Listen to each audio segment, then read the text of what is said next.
할렐루야. 오늘도 예배의 자리로 나오신 모든 성도님들을 사랑하고 축복합니다. 저희 시간 옆 사람 바라보시면서 함께 인사했으면 좋겠습니다. 잘 오셨습니다. 잘 오셨습니다. 네, 오늘 이 예배의 자리를 사모하며 나오신 모든 분들을 사랑하고 축복합니다. 제가 오늘 정말 오랜만에 이곳에서 말씀을 전하게 되었는데요. 오랜만에 전하는 만큼 어떤 말씀을 전해야 할지 고민도 많이 하고 기도도 많이 했습니다. 기도하면서 하나님께서 우리에게 주셨던 마음을 함께 이 시간 나누고자 합니다. 이 시간을 통해 저와 성도님들의 삶에 기쁨과 감사가 회복되는 시간 되시기를 소망합니다. 제가 어떤 말씀을 전해야 할까 기도하던 중에 어느 날 저희 집 책장에 한 책이 제 눈에 들어왔습니다. 노란색 책이었는데요. 같은 자리에 1년 내내 있던 책이 그날따라 눈에 들어왔습니다. 그 책의 제목을 본 후에 저는 한 질문이 계속 머릿속에 맴돌았습니다. 지금 나에게는 기쁨이 있는가 하고 말입니다. 그 책 이름이 오늘 말씀의 제목인 예수는 믿는데 기쁨이 없어서였습니다. 그렇게 오늘 말씀을 준비하게 되었는데요. 말씀을 시작하기에 앞서 저희 함께 빌립보서 4장 4절에서 7절 말씀 함께 읽었으면 좋겠습니다. 빌립보서 4장 4절에서 7절 말씀입니다. 네, 이 시간 저 한 절, 여러분 한 절 교독하신 후에 마지막 절은 합독하겠습니다. 주 안에서 항상 기뻐하라. 내가 다시 말하노니 기뻐하라.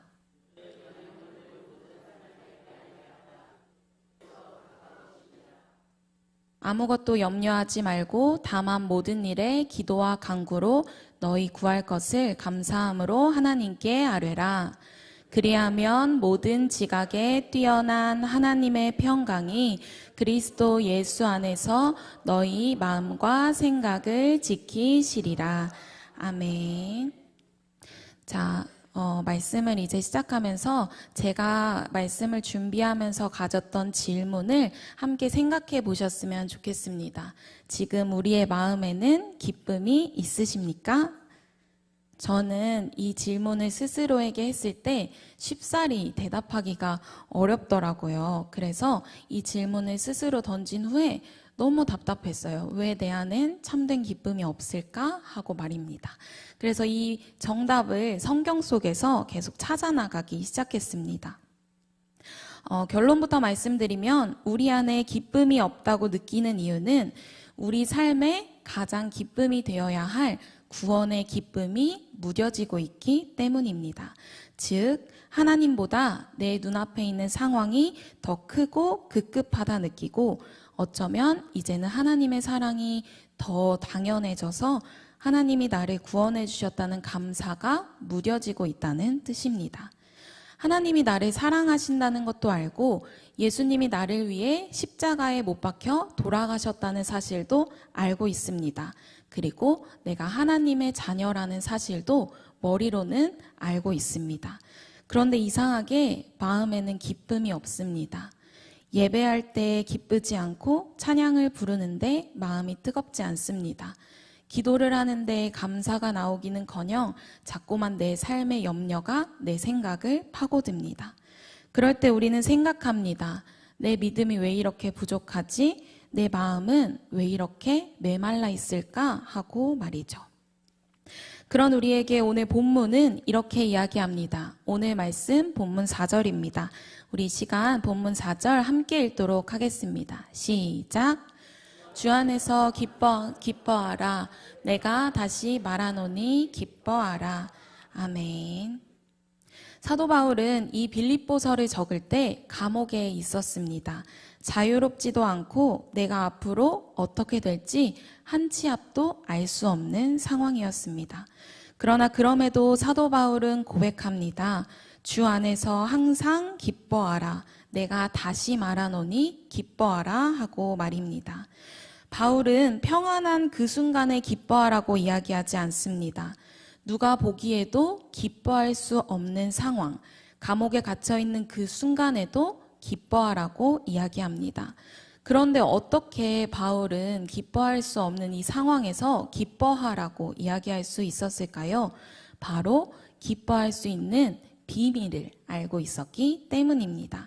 그 비밀은 오늘 말씀에서 나오는데요. 바로 주 안에서 기뻐하는 것입니다. 바울이 알고 있는 이 비밀은 우리의 기쁨이 어디서부터 시작되는지 알려줍니다. 바울이 말하는 진정한 기쁨은 일이 잘 풀릴 때만 기뻐하는 것도 아니고 상황이 좋아져서 기뻐하는 것도 아닙니다. 내가 바로 주님 안에 있다는 사실을 기억할 때 시작되는 기쁨입니다. 하지만 우리는 자꾸 연약해서 이 기쁨을 상황에서 찾습니다. 몸이 건강해지면 기쁠 것 같고, 자녀의 문제가 회복되면 기쁠 것 같고, 그리고 경제적인 문제가 해결되면 기쁠 것 같습니다. 물론 상황이 변하면 당연히 기쁘겠죠. 하지만 잠깐일 뿐입니다. 상황이 주는 기쁨은 다시 흔들리고 그 뒤에 또 다른 상황이 저에게 염려로 찾아오곤 합니다. 오늘 성경이 우리에게 말하는 진정한 기쁨은 그렇게 흔들리는 기쁨이 아닙니다. 주 안에서 기쁨을 누린다는 것은 이런 상황을 뛰어넘는 기쁨입니다. 아직 상황이 해결되지 않고 문제가 여전히 남아있어도 진정한 기쁨은 우리를 기쁘게 만듭니다.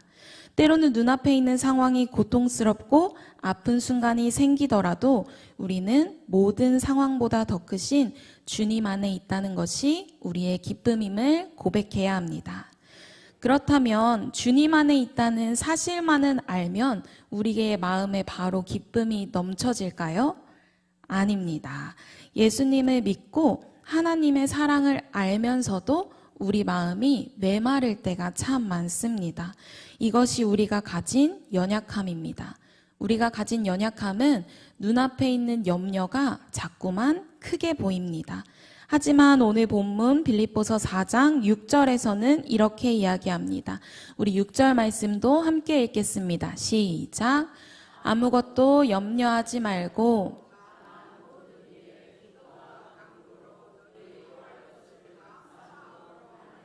아뢰라. 아멘. 바울은 기뻐하라고 말한 뒤에 바로 염려하지 말라고 오늘 말씀에서는 이야기하고 있습니다.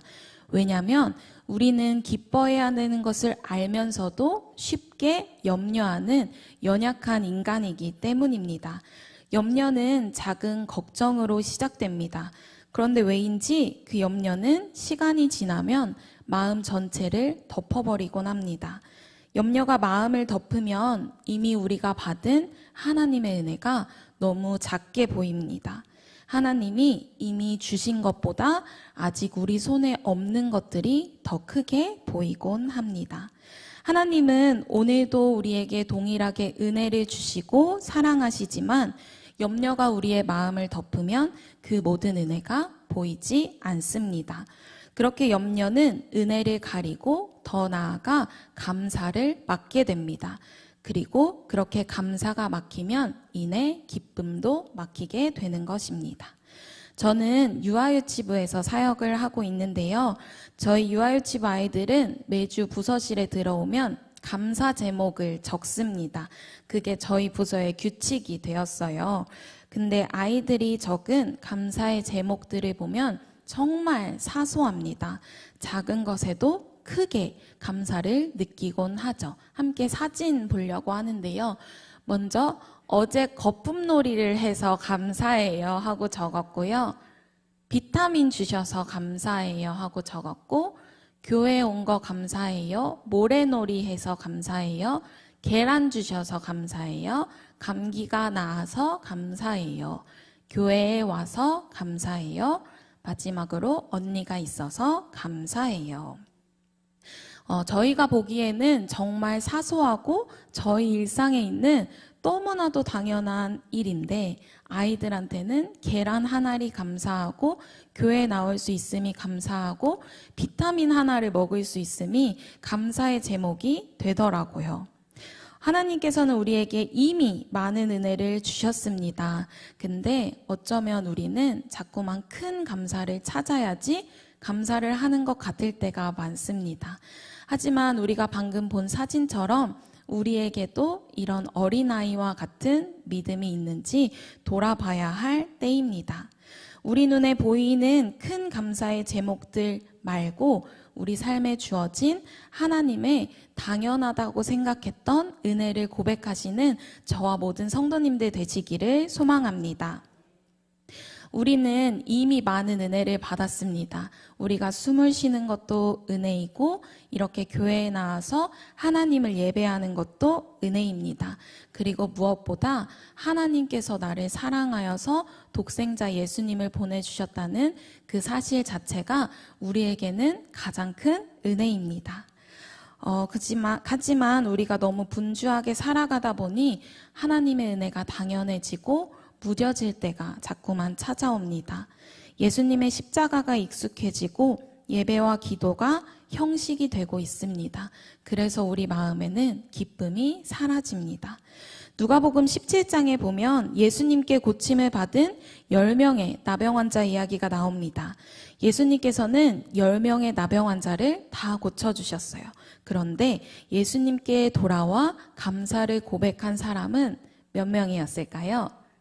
네, 한 사람이었습니다. 은혜를 경험하는 것과 은혜에 감사하는 것은 다릅니다. 나병 환자 중 한 사람은 왜 돌아왔을까요? 자신에게 일어난 일이 단순히 우연이나 행운이 아니라 예수님이 나에게 주신 은혜임을 알았기 때문입니다. 감사는 은혜를 알아본 사람의 표현입니다. 사랑하는 성도님들, 기쁨이 사라진 이유는 단순히 환경이 어렵기 때문이 아닙니다. 기쁨이 사라진 이유는 염려가 은혜를 가리고 하나님의 사랑을 잊게 만들어서 우리 안에 기쁨이 사라진 것입니다. 그때마다 예수님 앞에 감사를 표현하기 위해 나아오던 나병 환자처럼 하나님 앞에 먼저 나아가 감사를 표현할 수 있는 저와 여러분들 되시기를 소망합니다. 우리가 하나님 앞에 나아갈 때 하나님은 반드시 우리 안에 기쁨과 감사를 회복시켜 주시는 분이십니다. 그리고 하나님의 은혜는 이것이 다가 아닙니다. 저희 다시 한 번 더 본문 6절 말씀을 봤으면 좋겠는데요. 아무것도 염려하지 말고 다만 모든 일에 기도와 간구로 너희 구할 것을 감사함으로 하나님께 아뢰라 라고 이야기합니다. 바울은 단순히 염려하지 마 하고만 이야기하지 않습니다. 그 염려를 어떻게 해야 하는지 방법까지 알려주고 있습니다. 하나님께 아뢰라.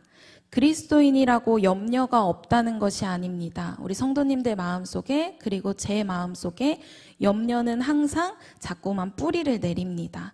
염려는 있지만 하나님께 가져갈 수 있는 것이 바로 진정한 그리스도인입니다.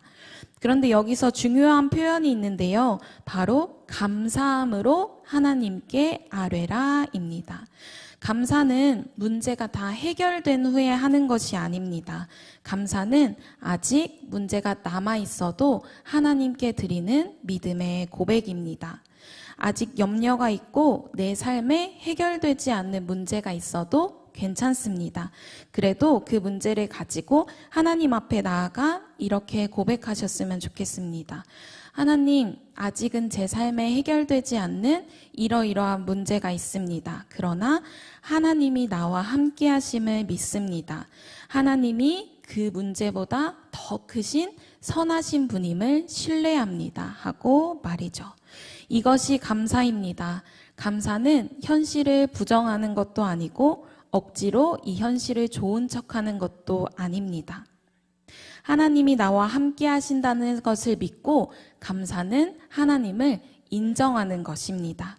하나님이 내 상황보다 크심을 인정하고 하나님의 뜻이 내 생각보다 더 완전하고 선하시다는 사실을 인정하는 것이죠. 그래서 감사는 하나님께 다시 나아가는 데서 회복됩니다. 그리고 하나님 앞에 감사로 나아가는 자리는 어디일까요? 바로 예배의 자리입니다. 염려는 문제를 보게 하지만 예배는 문제보다 크신 하나님을 보게 만듭니다. 그리고 우리는 예배를 통해 우리에게 없는 것을 찾지 않고 하나님이 주신 은혜를 헤아려 보게 됩니다.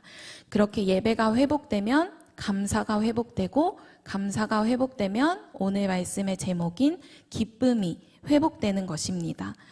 참된 예배를 통해 우리 마음을 하나님께로 다시 돌이키시는 저와 여러분들 되시기를 소망합니다. 예배는 내가 주인 되어 살던 자리에서 이제 내려와 하나님이 나의 삶의 주인이십니다 고백하는 시간입니다. 그래서 때로는 우리의 염려가 가득 차 감사를 잃고 기쁨을 잃어버렸을 때 예배의 자리로 나아오십시오. 그리고 하나님 앞에 모든 염려를 감사함으로 아뢰는 모든 성도님들 되시기를 소망합니다. 그리고 이제 마지막으로 감사는 저절로 생기기만을 기다리는 것이 아니라 우리가 선택하고 표현하는 것입니다. 감사하지 못하는 이유는 감사할 게 없기 때문이 아니라 우리가 감사함을 선택하지도 않고 표현하지도 않기 때문입니다. 아까 제가 보여드렸던 저희 아이들의 감사의 제목들이 우리에게 가르쳐 주는 것이 있습니다. 아이들은 대단한 것을 찾아서 감사하지 않습니다. 하나님 저에게 오늘 100만 원을 주셔서 감사해요가 아니라 하나님 오늘 저에게 계란 하나를 주셔서 감사합니다. 이렇게 고백합니다. 우리는 눈에 보이는 큰 상황과 환경에서만 감사를 찾을 것이 아니라 우리 삶에 주어진 그 모든 것이 감사이기에 우리가 감사를 선택하고 표현하는 삶을 살아야 하는 줄로 믿습니다. 그런데 정말 신기하게도 감사는 찾으면 보이고 찾지 않으면 보이지 않습니다. 염려도 동일합니다. 염려를 찾기 시작하면 계속해서 저희 안에 염려가 보이기 시작합니다. 아직도 일어나지 않은 일까지 걱정하게 만드는 게 염려입니다. 그러면 성도님들은 감사를 선택하시겠습니까? 염려를 선택하시겠습니까? 네, 저도 감사를 선택할 것 같습니다. 걱정을 찾으면 걱정이 커지고 감사를 찾으면 감사가 커집니다. 그래서 우리는 감사의 제목을 찾아야 합니다. 그런데 조금 어려워요. 왜 어렵냐면 감사도 훈련이기 때문입니다. 하나님이 이미 내 삶에 베푸신 은혜를 찾아나가는 훈련입니다. 그래서 연초에 다짐하셨던 감사 노트 있으시죠? 집에 그 감사 노트를 잠깐 잊고 계셨어도 괜찮습니다. 오늘 집에 돌아가셔서 사소한 것이라도 한 개씩만이라도 같이 적어보셨으면 좋겠습니다. 그렇게 일상의 감사를 찾아 나갈 때 우리 안에 하나님께서는 기쁨을 회복시켜 주실 줄을 믿습니다. 그러니 자꾸 내 힘으로 감사를 만들어내지 마시고 일상의 감사를 회복하시고 특별히 예수 그리스도에 묻어졌던 그 사랑을 다시금 기억하는 우리 모두가 되기를 소망합니다. 하나님은 감사함으로 염려를 가지고 나아가는 우리의 생각과 마음을 지키시는 분이십니다. 상황이 바뀌지 않아도 우리의 마음과 생각을 지켜주십니다. 그리고 여전히 현실은 어렵고 염려가 가득하지만 하나님이 나와 함께 하신다는 확신으로 우리를 무너지지 않게 도와줍니다. 그리고 그 평안이 우리 안에 이제 기쁨이 됩니다. 사랑하는 성도님들, 이제 말씀을 마무리하려고 합니다. 하박국 3장 17절에서 18절을 함께 말씀을 마치며 읽어보고 싶습니다. 우리 함께 읽겠습니다. 시작. 비록 무화과 나무가 무성하지 못하며 포도나무에 열매가 없으며 감람나무에 밭에 먹을 것이 없으며 우리의 양이 없으며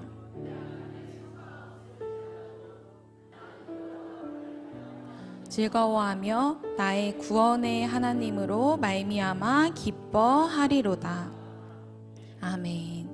이 말씀은 모든 것이 풍성할 때 드렸던 고백이 아닙니다. 오히려 기뻐할 만한 조건이 하나도 없었어요. 무화과 나무가 무성하지 않고 포도나무에 열매가 없고 감람나무에 소출이 없으며 밭에 먹을 것도 없고 양과 소가 없었습니다. 하지만 하박국은 고백합니다. 나는 여호와로 말미암아 즐거워하며 나의 구원의 하나님으로 말미암아 기뻐하리로다 하고 말입니다. 이것이 성경이 말하는 진정한 기쁨입니다. 건강이 있어야 기뻐하는 것도 아니고, 돈이 있어야 기뻐하는 것도 아니고, 무엇이 있어서 기뻐하는 것이 성경이 말하는 기쁨이 아닙니다. 오늘 하박국은 이렇게 이야기합니다. 나는 그 모든 것이 없을지라도 기뻐합니다. 왜냐하면 나에게는 구원의 하나님이 있기 때문입니다. 사랑하는 성도님들, 눈앞에 있는 염려와 어려운 상황들 때문에 자꾸 은혜가 무뎌지셨습니까? 감사와 예배의 자리를 회복하셨으면 좋겠습니다. 그리고 오늘 말씀을 통해 들은 바울과 하박국의 고백처럼, 그리고 예수님께 은혜를 받아 감사를 고백하러 다시 돌아온 한 나병 환자처럼 우리의 입술에도 기쁨의 근원이 하나님께만 있다고 고백하는 저와 여러분들 되시기를 소망합니다. 하나님은 지금도 저와 성도님들을 너무나도 사랑하고 계시고, 지금도 우리가 고민하는 고민과 염려보다 더 크고 선하시고 완벽한 분이십니다. 예수를 믿는데 기쁨이 없을 수는 없습니다. 오늘 말씀의 제목처럼 왜 나는 예수를 믿는데 기쁨이 없을까라는 생각이 들 때면 감사를 회복하시고 예배를 회복하십시오. 기쁨은 상황이 아니라 하나님 앞에서 시작됩니다. 그리고 감사로 하나님 앞에 나아갈 때 우리의 기쁨은 정말 완전히 회복되는 것입니다. 그렇기에 이제는 우리가 염려 가운데 허덕이며 사는 삶이 아니라 기쁨과 감사로 하루하루를 소중하게 만들어 나가시는 참된 예수 믿는 사람들이 되시기를 소망합니다. 함께 기도하겠습니다. 사랑의 하나님, 오늘도 예배의 자리로 우리를 불러주셔서 하나님의 말씀을 듣게 하시니 감사합니다. 우리는 예수님을 믿으면서도 기쁨 없이 살아갈 때가 많았습니다. 하나님이 주신 그 사랑을 당연하게 여기며 살았습니다. 그래서 감사가 사라졌고, 감사가 사라지니 기쁨도 사라졌습니다. 하나님, 이러한 우리의 모습을 불쌍히 여겨 주옵소서. 오늘 다시 하나님의 사랑을 기억하게 하시고 예수님의 십자가를 다시금 바라보게 하시며 예배의 자리로 나와 하나님을 예배할 때 우리가 하나님의 자녀라는 사실이 다시금 우리 안에 감격으로 일어나게 하옵소서. 눈앞에 보이는 상황이 당장 나아지지 않더라도 이미 우리 삶에 허락하신 일상 속에서 하나님의 은혜를 보게 하시고 염려보다 감사를 먼저 고백하는 믿음의 사람이 되게 하옵소서. 그때 우리 마음에 기쁨을 회복시켜 주실 하나님을 기대합니다. 우리 삶에 아무것도 없을지라도 나는 하나님만으로 충분히 기쁩니다. 이 고백이 오늘 우리의 삶에 넘치게 하여 주옵소서. 오늘도 이 하루를 선물하시고 우리 안에 기쁨을 허락하실 예수님의 이름으로 기도합니다. 아멘.